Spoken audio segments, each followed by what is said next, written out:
What's up, fanboys? This is episode 3 of the Fanboys Anonymous group meeting, roundtable discussion, podcast, etc., etc. We have 1,000 names for this, but we're never going to trim it down because why not, right? You love all the names, don't you? This is your host, Anthony Mango, owner of Fanboys Anonymous, and with me on this evening's panel, we have Chris the Dace Man Dace. Hey, guys. And we have Sean Walker. Never again. What Sean is referring to is the topic of this evening's podcast, the 2014 Oscars, or otherwise known as the 86th Academy Awards ceremony.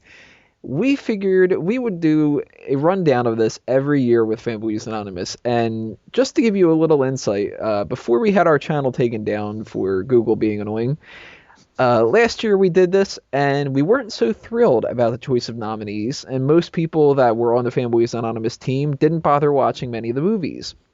We talked for about an hour and a half about how we didn't see much of the movies, we didn't care about a lot of the movies that were nominated, and that we were just thoroughly disappointed.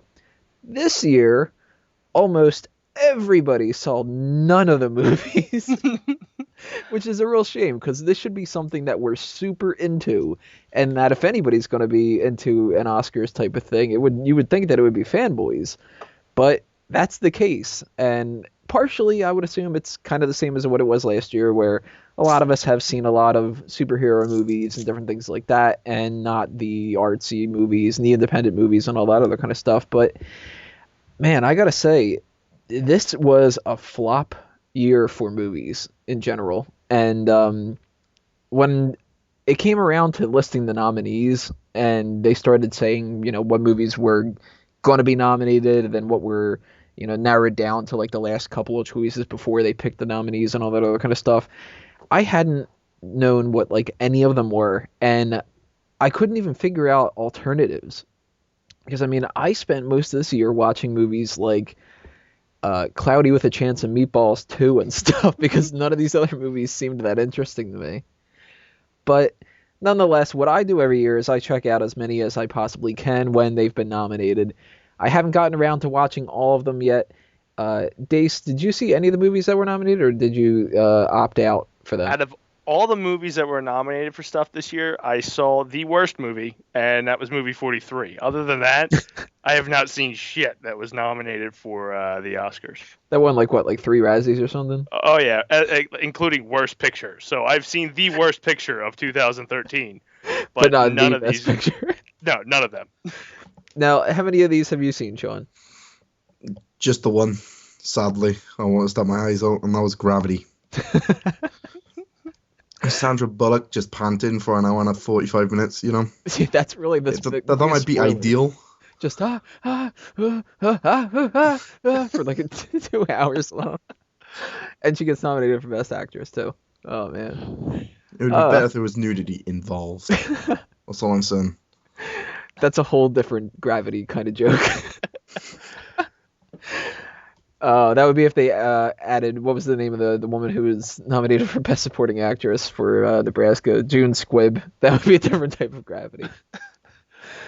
So what we're going to do here for this podcast is we're going to tell you, obviously, who the nominees were and who ended up winning the categories, and we're going to try to break down what our thoughts are for them, but I guarantee you a lot of these are going to go by really fast. It's just we had no idea anything about this kind of stuff, so pass and all that other kind of stuff. But nonetheless, we're going to talk about that. We're going to talk about the show itself, touch upon montages and in memoriam, music choices, all of that other kind of stuff, and Ellen DeGeneres as the host, which let's knock that out of the way real fast.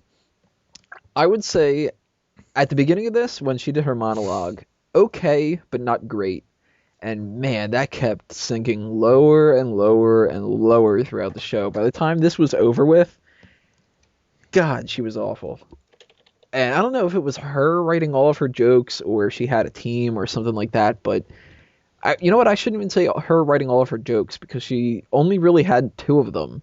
She had the pizza thing, which went on for what was it, 45 minutes worth of this show? Something like that. That was, oh my God. The first one, okay, maybe you can throw a reference out there of hey, everybody want pizza? All right, that's not really that funny. But she dragged on with it, and then it was on, it popped up again, and then it popped up again. And granted, one of the pieces of the pizza, I think it was Harrison Ford, might have grabbed it or something like that. I was like, that looks kind of good, but that's not what the goal is here. The goal is supposed to be funny and entertaining. Oh man, her tweet picture thing, okay, why not try it? But she was botching names. She referred to Kristen Bell as Kristen BL. She had no idea how to say Christoph Waltz.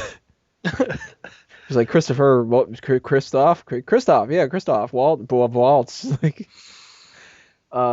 she had a couple of decent jokes about like Jennifer Lawrence tripping and stuff like that, but man, I was not impressed. What did you think, Dace? I've been forever ruined with hosts because after Seth MacFarlane, nothing will ever top him. So I don't like her at all. She just wasn't funny, and like I feel like she kind of was being nice. I want somebody to rip those actors, especially since they're taking up 4 hours of my night. You wanted another Ricky Gervais? Yeah, I want like those mean hosts. Like they just come out and start making fun of people. Now, Sean, you and I were talking a little bit earlier when this had started, and you mentioned Ricky Gervais. Same kind of thought. Ricky Gervais should have came back, or somebody else instead of Ellen. Anybody but this fucking tall, lanky lesbian, I'm telling you. Fucking hell. I don't know if it's my British sense of humor or what, but Jesus fucking Christ, if that's what's American humor these days, Jesus, I feel sorry for you guys. It's not. It's got to be Canadian or something like that. That is definitely not American humor. For some reason, she's really popular. It's not my thing. With moms. How has she got her own show? How do so many people in this country have their own show? Let's put it that way. Yeah, Steve Harvey has one, so. Some of the other things that went on throughout the show, I really liked their choices for music. They were playing the Oblivion soundtrack at one point, and I was just like, oh man, I really love the Oblivion soundtrack. That was so cool. And then they transitioned into Thor, and I was like, you're making this even better. And there was like a real mark out moment when they started playing the Avengers theme and all that other kind of stuff. That's always something I'm really interested in, because you take like some of the best movie themes of all time, you throw it in a big show together. I love it.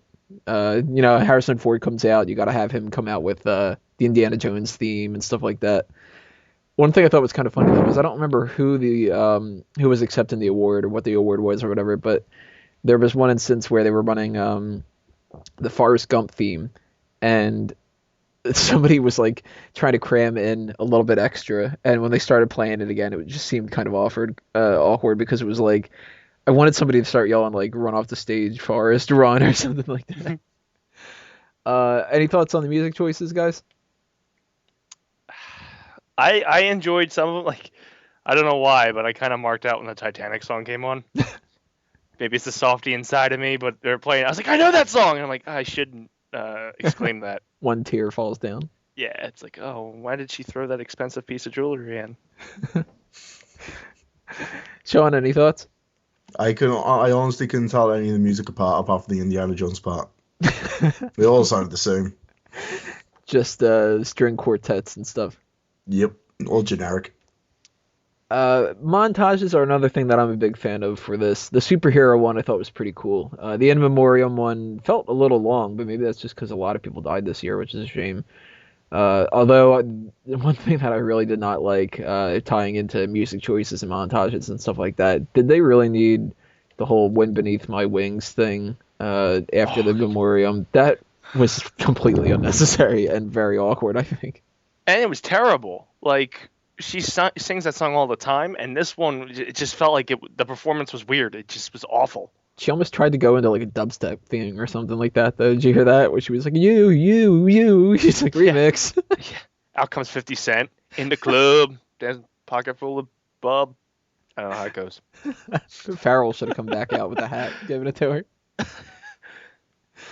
But I love the superhero one. I thought that was cool. They were missing, a really cool intro one. They usually do that where they have like a big rundown. I've been saying for the longest time, there's somebody on YouTube who does filmography kind of montage things, and she does a fucking amazing job.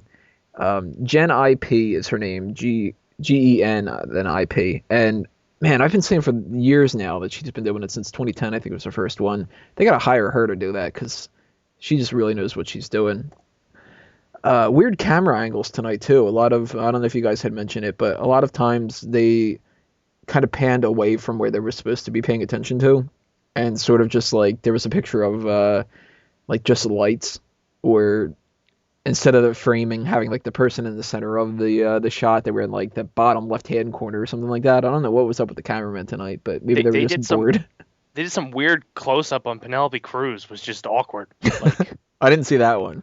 it was like right up in her face, and like you could see all her pores. It was weird. I had to Penelope Cruz just saying. Some guy was just like, I wonder how like much I can zoom in on this camera. She's got something in her nose. Let's see what's up there. It'd be awesome. All right, well, as far as the winners go, I'm gonna bounce around here. The first thing of the night was Best Supporting Actor. Jared Leto won for Dallas Buyers Club, one of the movies that I actually did see, and I watched that last night out of all things. And midway through the movie, I was like, all right, if he keeps this up, he's winning. He has to win this because it was just one of those roles that it typically goes to. He's playing not only a homosexual, but he's playing an AIDS victim, and it's in a historical kind of a movie, and oh man, it spans the gamut of all the other Oscar kind of stuff. To keep this simple, if there's an award that we haven't really touched anything upon, like the documentary shorts and all that other kind of stuff, we're not even going to bother with that whatsoever. Just talk about the ones that people care about, I guess you could say. Which is kind of a shame because these other people, like the short film people, are like, I care about this shit. Like, Yeah, the ones that Mr. make you stay up till Hublot. midnight. But yeah, supporting actor. I know you guys had mentioned that you guys hadn't seen it, but any thoughts about the supporting actor thing? I think Magneto should have won. For his scene where Magneto goes back in time again in Days of Yeah. Future Past and becomes I mean- a slave owner. Yeah, Magneto owning slaves. It's like an oxymoron. It's perfect. That's John- all I got. John, any ideas about the best supporting actor? The dude needed a haircut, man. Just again, an Oscar. The best thing you could do is just put in a ponytail or something. That apparently was like this big topic of discussion on, I think it was Access Hollywood or something I was watching the other night. They did a whole like 2 minutes about what should he do with his hair, and the person's like, you should cut it, and the other one's like, no, God, no, and it's like he's not banging you. Like, what's the difference? Like, best costume design. It's one of the few that I had gotten wrong. I thought that this was going to go to American Hustle because that's another period piece kind of a thing, but it went to The Great Gatsby. That's also another thing that I had got wrong with best production design because I had that down as Great Gatsby for a while and changed that to American Hustle. So damn it to them for making me have a couple things wrong here. Makeup and hairstyling, that went to Dallas Buyers Club. Makes perfect sense because of the whole thing with Jared Leto and the horrible weight loss and all that other kind of stuff that Matthew McConaughey had done. Animated short film. That's the main topic you wanted to talk about, Mr. Hublot. Right, Sean? Mr. Hublot for the win.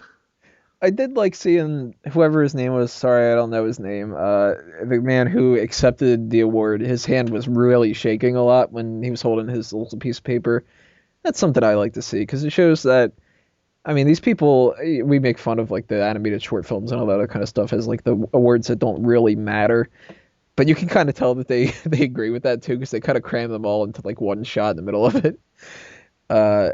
But it's nice to see when people are like that where they're all nervous and stuff because it shows that they really, really care. It's one of the most important parts of their entire life and all that.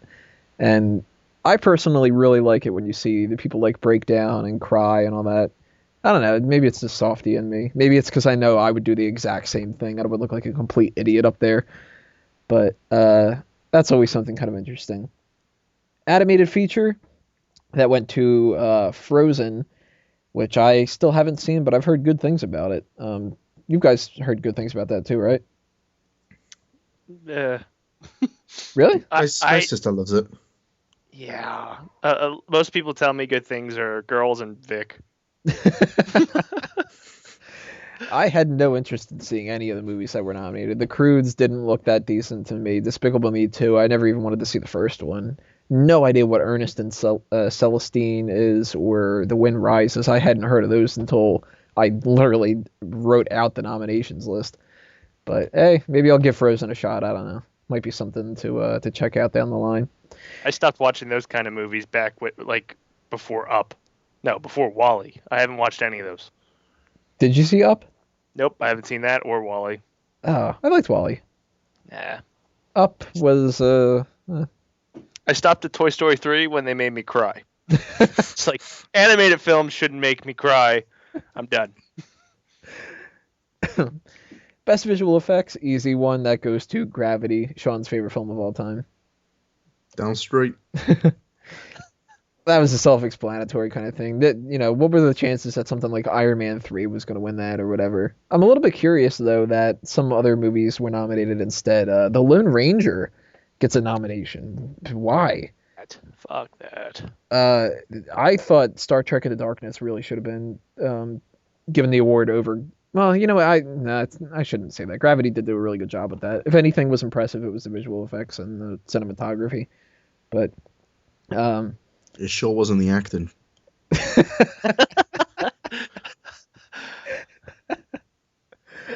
Hold on, Iron Man 3 was in that? I saw a movie! Wow! Best cinematography, that also went to Gravity, which kind of goes hand in hand. Doesn't always, but a lot of the times it does. When you get the one, you get the other one. Short film, that went to, let me find that list here. It's all the way down below at the very bottom of mine. Helium, which I know nothing about. You guys don't know nothing about it either, right? I can't read half these titles. Yeah, I don't even want to pronounce some of these. I'm so glad that none of them won that I can't pronounce. The Great Beauty wins the best foreign language film. I can pronounce all those though. Omar, Broken Circle, Breakdown, etc. Best documentary short goes to The Lady in Number 6. My music saved my life. They shouldn't have won. That's too long of a title. People were kicking off in the UK about that. Although it's slightly beaten out by Prison Terminal, The Last Days of Private Jack Hall. I wouldn't even have nominated that because there's too many words in it. They're like, it goes to Cave Digger because fuck, it's the shortest. We're running really late on this show. Yeah. 20 Feet from Stardom wins Best Documentary. Let's see what else we have here. Sound mixing goes to Gravity, as does Best Sound Editing. Again, two things that kind of go hand in hand. Hold on. It's space. How the fuck is there sound? That's something that I thought was really funny too, because when I had seen Gravity, I was like, all right, this is going to win the best sound categories. Guaranteed. It has to. Because there's like damn near no sound in it. And that's got to be something where it's so ludicrous that it has to happen.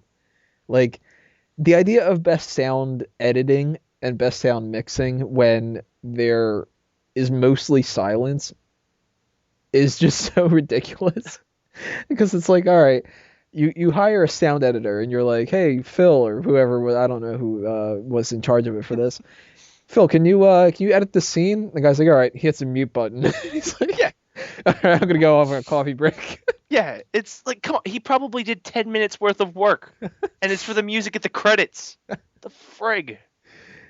Now, I'm sure that there's, a lot more intricate stuff than we're privy to when it comes to that, but at the same time, that's what it feels like. And the best sound mixing is like, how do you mix mute with mute? If we ever win, like, if we ever get into the Academy for whatever reason, we have to go back and destroy these videos. 'Cause nobody from the sound department's going to work with us. They're going to be like, hey, I just muted your entire film and got rid of all the sound. You have to start from ground zero. Take that for your fucking criticism. Yeah, well, fuck you. We'll do subtitles and win Best Picture of the Year. Suck it. Yeah, we'll just call it an artistic choice. It's going to happen now. Uh-huh. Best film editing, I believe that went to Gravity as well, which is kind of interesting because there's a lot of tracking shots that didn't have any editing in it, but I guess that's one of the reasons why. We awarded it to the lack of work. Bastards. But when you were watching this, Sean, did you think any of that kind of stuff had hit the mark? Anything was interesting, like besides maybe the visual effects? But did I anything pop felt in your like mind I about was on a the roller coaster about to throw up. that one shot at the very beginning with Yep. her spinning around in a circle or up and down Yep. with her great dialogue of I can't Give So that man an Oscar. they won for like making it interactive with the audience for them throwing up. Is that what happened? That'd be great if like they just changed that into like one of those Disney rides where like you know you're sitting in the big auditorium thing like Tower of Terror or whatever and it moves with you just And keeps like spinning. And Sandra Bullock just panting desperately in the background, making you nauseated as you're going down just because of her panting. Best original score and best song were heavily well not the best original score that wasn't really heavily featured but the best song of course they did their usual renditions of that throughout the show. I was surprised. I thought Happy from Despicable Me 2 was going to win, but it went to Let It Go from Frozen, which I did not think was really that good of a song. That's because they're beating off that film. It should have gone to the blonde duet. Oh, beginning of the the show. Moon song from Her, I think it was. No, it was I know. I think that must have been it. That chick couldn't sing. You'd better sing in a Chinese karaoke bar. That's for the sequel. I go there, so that he's talking about me. Best original score went to Gravity, which was definitely the film that won the most amount of awards tonight. Stephen For the Price. least amount of work. That's another category where it's got the least amount of score. There might have only been like 5 songs that could be on the soundtrack or something from this. And panting. That's like 6 tracks of just Sandra Bullock panting. And George Clooney saying, it's going to be all right. George Clooney being George Clooney. I like the I don't remember if it was Screen Junkie's honest trailer or if it was Cinema Sins. I'm pretty sure it was the honest trailer. Where they were like, the stars George Clooney playing George Clooney. Because it's really himself in the whole thing. Just a charming astronaut guy. Hey, you're attracted to me, huh? Like, Oh, God. Why are the Academy? Get your head out of your ass. best original and adapted screenplay. Adapted went to 12 Years a Slave, and original went to Her, which I thought was a little surprising. I thought that was going to go to American Hustle. I don't think American Hustle won a single thing throughout the whole night. Judging by Christian Bale's face, they didn't. Yeah, Christian Bale looked pissed. He had that look on his face of just the golf clap of like, yeah, I see how this goes. All right, yeah. Yeah. No, I no, think he I'm was cool gonna- with it. No, it's fine. It's fine. His stare was trying to give Matthew McConaughey AIDS when he had won that award. He's gonna go Batman on him. Where's my award? Either that, or he's gonna flip out like with the lighting guy in Terminator Salvation. Fucking great. He's like, I do a historical piece. It's nominated for Best Actor and Best Picture, a whole bunch of other things. What the fuck? I gained weight. I stopped being Batman. Come on. Do do do. Best Director goes to Alfonso Cuarón, which I was annoyed with because I had him down for like 2 months that he was going to win this. And 2 days ago, I go, you know what? It's going to Steve McQueen or David O. Russell. It's not going to go to Cuarón. No. And motherfucker, I was wrong. You Again, planned 2 months for this? As soon as the nominees were out, I started giving my predictions. I jump on that every year. One thing I thought was funny with that, I've been talking to a couple people, and they all kind of agree. This should have gone to David O. Russell just because it's hilarious to hear people say David O. Russell, American Hustle. Everybody that does that, they do this kind of like sing-songy thing. It's like Steve McQueen, 12 Years a Slave. Alexander Payne, Nebraska. Martin Scorsese, Wolf of Wall Street. David O. Russell, American Hustle. Like, they all do that. It's wait, so isn't great. he the director that also would like get in the car with them and lay in the back seat? I remember an interview I think he did with Jon Stewart. He's like, "Yeah, I like to get up in the actor's face." Like that's got to be the most awkward fucking thing in the world. Especially since a lot of American Hustle was just improvised. And apparently the role that Jeremy Renner played in it, there was a whole big mix-up with like the actors. Like I think it was Christian Bale had been cast in his role, and he couldn't do it anymore, so Bradley Cooper ended up being in that role. Jeremy Renner ended up playing Bradley Cooper's role, but then it all got fixed, and then they were like, "Oh crap, we're going back to what we had before, but we don't have a spot for Jeremy Renner, so let's make a part for him and change the script around, and then just make shit up." And like, so maybe that's why he didn't win, because he was just kind of like, "You do all the work, you know? What are we on, Gravity?" Like, one thing I forgot to mention: Lupita Nyong'o won for Best Supporting Actress. Everybody called that ahead of time. That was a pretty simple thing. No real surprises there. I feel sorry for the person that had to announce her. It's not too bad. Lupita Nyong'o. Now I'm fucking it up twice in a row. If I were to look at that on a piece of paper, I'd be like, "Fuck! It's the one that's not Jen or Julia. It's the non-normal name." Just go. All right, Best Supporting Actress. 12 Years a Slave. Yeah. Yeah, she had a lot of buzz going around her, so that was like, if anything was a guarantee this year, it was going to end up being that. And I still haven't seen 12 Years a Slave, so that's one that I'm going to have to download later on, or to buy, is what I meant. I was a little bit disappointed that a lot of these best actor, actress, etc. kind of things, they seemed like there were a lot of like safe bets. Now, maybe it's something different. Maybe I'm just overlooking stuff, but Julia Roberts, Jennifer Lawrence, these people pop up all the time. Amy Adams and Meryl Streep, like almost every year, it's the same kind of people and stuff. So whenever they do the one random person that sticks out, that ends up being like the person that they really cared about, and then the rest are just sort of like, well, let's just give this to this person and just give it to that person. Like for Best Director, it was like, of course, Martin Scorsese is going to end up getting nominated for that because he's Martin Scorsese. Like he gets nominated every year. He only wins like once or twice. What was the other ones that were left? We had actor, actress, and Best Picture. Best Actress went to Cate Blanchett, another thing that people had talked about ahead of time. And unfortunately for Gravity, Sandra Bullock's panting did not win her the Oscar. Because the panting was fake. We didn't believe it. And at that point, Sean Walker was just like, "Oh, son of a bitch, that's it. I don't trust these people if they didn't go with Sandra Bullock." Pretty much. That woman's speech was long-winded, though. Cate Blanchett? Yeah. Yeah, that kind of went on far too long. You know who else had a really, really long one, too? Jared Leto, at the very beginning. His was really long, about all these inspirational things and all this other kind of stuff.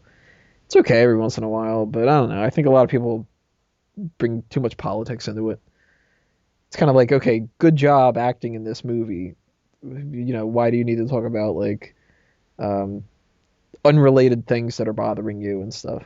But then again, I'm the same type of person who's like, why are you thanking your kids? They didn't help you. Like, I'm kind of cynical when it comes to that kind of stuff. A lot of weird speeches tonight. What was the one with the woman that was singing? I don't remember what that was. It was one of the ones like documentary short or something like that. But that was very awkward. It was just kind of like, and we want to thank this great singer next to me, and she came up and sang some song I'd never heard of before, and they should have just started immediately playing the music to get her off. And we had Mark Henry present an award according to Sean. I don't know who that actress is, but I apologize. But Anna Kendrick, though, looking good. Definitely a celebrity crush of mine. Best actor goes to not Christian Bale, despite how upset that he was. It goes to Matthew McConaughey, who I thought really did a damn good job in Dallas Buyers Club. So I was actually really surprised that went through because I thought it was going to go to Chiwetel Ejiofor. And if it would have gone to Bale or McConaughey as it did, or DiCaprio, I would have been fine with any of those. I didn't see Nebraska, and from what I've seen of it, I doubt that I would have thought that Bruce Dern deserved it. And kind of the same goes for Chiwetel with 12 Years a Slave. Everything that I have seen of it, it just seemed like I don't want to play the politics about it, but it seemed like he was getting a nominee because of the fact that it was that kind of a movie. Um, I don't know if a lot of people would agree about that or not. I got to see the movie too because he might have done a damn good job. But Matthew McConaughey definitely stood out, I think. You guys, any thoughts about the best actor stuff? AIDS won. Woo! I don't know. I didn't see any of the movies, and I honestly, I've heard great things about American Hustle, so I probably would have went with Bale, even though when we were talking during the selection, I was kind of hoping Bale would lose, only for the fact that he'd go back and play Batman now. I'm down with Batfleck. But Bale Bale Fleck. Bale Fleck, or Bat Bale, or whatever you want to call him. Come on. I really want to see a hybrid now. Bale Fleck. Bale Fleck as Batman. It'll be awesome. It'll be like Clerks meets American Psycho. What the hell? I'd pay to watch that movie. There's no denying it. I totally would. Sean, any thoughts about Best Actor? Not really. The excitement that we have for this year's Oscars is palpable, isn't it? Last award of the night, Best Picture, the one that everybody cares the most about. The nominees, if you didn't know ahead of time, 12 Years a Slave, American Hustle, Captain Phillips, Gravity, Her, Nebraska, Philomena, Dallas Buyers Club, and The Wolf of Wall Street. Out of the ones that I had seen, which were American Hustle, Gravity, Dallas Buyers Club, and Wolf of Wall Street, I personally liked Wolf of Wall Street the very best. American Hustle I thought was a decent enough movie to get nominated, and same goes for Dallas Buyers Club. I totally could see why that was nominated. Gravity, I really don't think it should have been.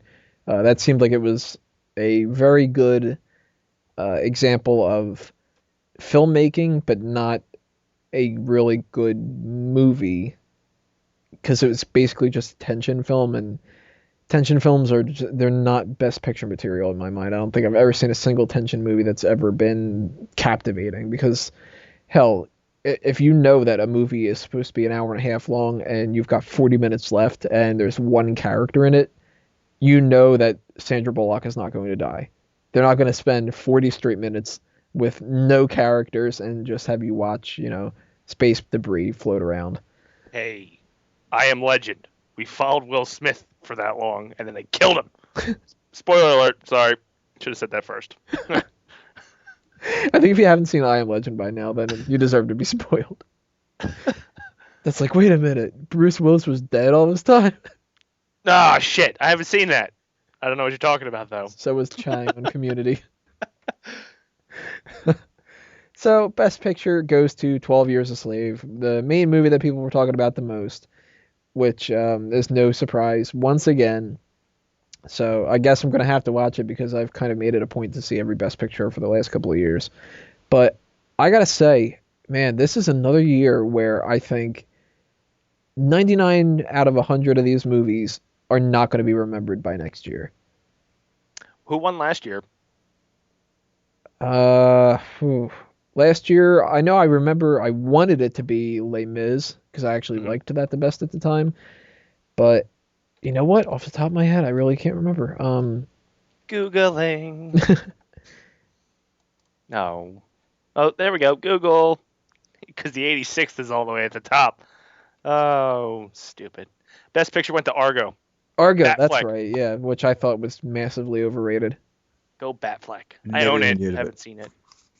What was that, Sean? Never even heard of it. Argo. I thought that was another one of those movies that people overhyped and everything. By the time I got done watching it, I was just like, well, this is nominated? Like, yeah. I can't believe I forgot that, because there was that whole thing that Batfleck didn't get nominated for Best Director, but then won Best Picture. Right. So maybe that was like an on-purpose kind of snub because they knew that they were going to give it to that or something. Yeah. But man, there's been this trend of that where it's just like, you know, all these movies are nominated, they kind of come out of the blue, and people don't talk about them. I mean, there's movies from the 1990s that were nominated and didn't win Best Picture that people put in their top 10 films of all time. And then you look at a movie like The King's Speech, which won 2 years ago, 3 years ago, or something like that.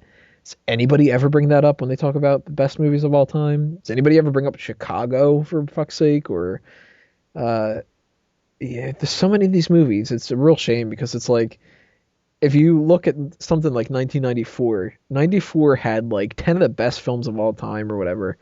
And so many of them obviously could not win because you can only have one winner each year. But we had Forrest Gump win. And if I'm remembering correctly, I might be a little bit wrong on this. 94 was the same year that we had Pulp Fiction, Yep. The Shawshank Redemption, Yeah. The Lion King. Just like these fucking movies didn't win Best Picture because Forrest Gump ended up having to win. And then it's like these years we get, Mr. Hublot. Mr. Hoopla.